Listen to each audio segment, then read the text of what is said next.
Владеачките партии денеска го бранеа ставот дека биле принудени да поднесат резолуција со која меѓу другото се осудуваат и манипулациите на опозицијата за прифаќање на мигранти поради стравот и паниката предизвикани од тврдењата дека владата потпишала договор за прием на одбиени азиланти од Велика Британија. Дел од опозицијата свесно стозаваше страв, несигурност и паника кај граѓаните преку лажни тврдења за наводно прифаќање на мигранти и изградба на мигрантски кампови, се настојуваше да се сруши довербата во институциите и да се злоупотреби чувството за безбедност на граѓаните за дневно-политички цели.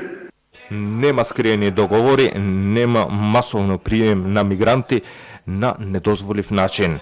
Секоја активност на државните институции во областа на миграцијата се одвива во целосна согласно со уставот, со законите на државата и меѓународните обврски.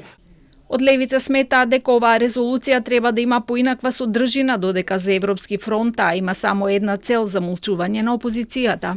Значи, ние во оваа резолуција никаде немаме дека ние како собрание ќе ја ограничиме владата да внесе во било која форма странци кои побарале, кои биле одбиени во нивното право да бараат азил во Велика Британија. Предлог резолуцијата што ја разгледуваме не е ништо друго, туку обид за институционална учутување на опозиција и воведување на еднопартиска размислување во овој законодавен дом како во 1990 година.